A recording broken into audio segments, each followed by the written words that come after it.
खबर शिमला से है।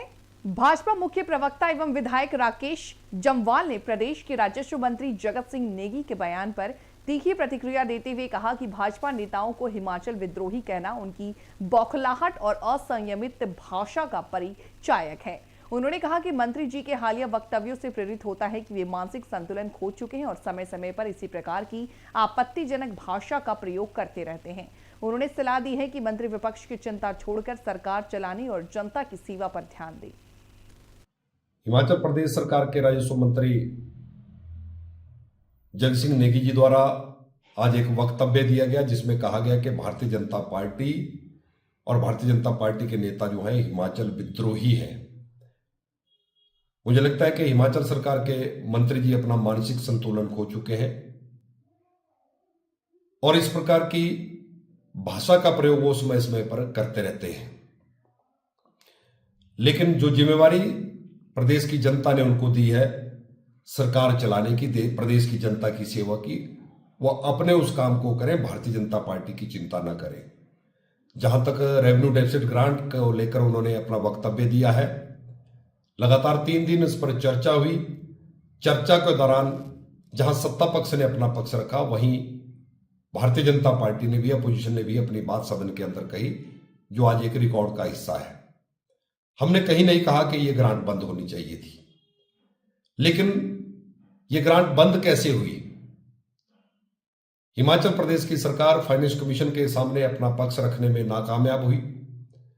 आप ठीक प्रकार से अपनी बात को वित्त आयोग के समक्ष रख नहीं पाए और जिस कारण से वित्त आयोग ने आपको इंडिकेट भी किया था, क्योंकि 15वें वित्त आयोग ने हमारी ग्रांट की टेपरिंग की थी, लेकिन उसके बावजूद भी हिमाचल की सरकार ने ना अपने खर्चे कम किए, ना अपनी आय बढ़ाई। कभी असंवैधानिक तरीके से सीपीएस की नियुक्तियां करना, चेयरमैन वाइस चेयरमैन की फौज खड़ी करना, हाई कोर्ट में additional advocate deputy advocate general की फौज खड़ी करना और उसके साथ सलाहकार ओएसडीओ की लंबी फौज। सरकार लगातार अपने खर्चे बढ़ा रही है, कहीं पर भी अपने खर्चे हिमाचल की सरकार ने कम नहीं किए। अपने मित्रों के लिए सरकार चल रही है और अपनी नाकामयाबियों को लेकर सारा ठीकरा भारतीय जनता पार्टी के ऊपर फोड़ना चाहती है और बार बार संविधान के आर्टिकल 275(1) का जिक्र प्रदेश के राजस्व मंत्री जी कर रहे हैं, लेकिन उसमें कहीं पर भी यह मेंशन नहीं किया गया है कि हिमाचल प्रदेश को आरडीजी मिलनी चाहिए। जहां तक रही ग्रांट की बात, लगातार भारत की सरकार हिमाचल प्रदेश को लगातार मदद कर रही है, ग्रांट भी दे रही है, अलग अलग तरीके से दे रही है।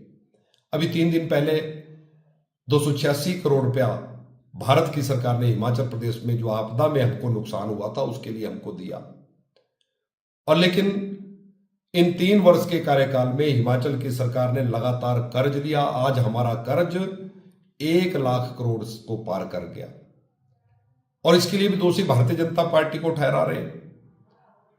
एक तरफ प्रदेश के मुख्यमंत्री जी कहते हैं कि 2027 में हमारा हिमाचल आत्मनिर्भर होगा, दूसरी तरफ हमारा कर्ज 1 लाख करोड़ को पार कर गया।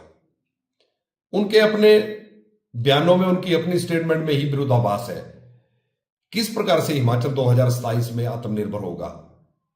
मुख्यमंत्री जी स्पष्ट करें। यह सदन के अंदर भी हमने पूछा, लेकिन कहीं पर भी मुख्यमंत्री जी स्पष्ट नहीं कर पाए। इस प्रकार से उन्होंने अपने मंत्रियों को खोल दी है कि मंत्री अभद्र भाषा का प्रयोग करें, भाजपा के नेताओं के खिलाफ टिप्पणियां करें। उसी का परिणाम है कि आज राजस्व मंत्री जी ने भारतीय जनता पार्टी के नेताओं को हिमाचल विद्रोही कहा कि उल्टी बुद्धि के लोग हैं। लेकिन किसकी बुद्धि उल्टी है पूरा प्रदेश जान रहा है और अपना मानसिक संतुलन जो आपने खोया है, मेरा मंत्री से निवेदन है कि अपना चेकअप करवाएं और भारतीय जनता पार्टी की चिंता करने के बजाय अपने दल की चिंता करें। यही मेरी राजस्व मंत्री जी को सलाह है।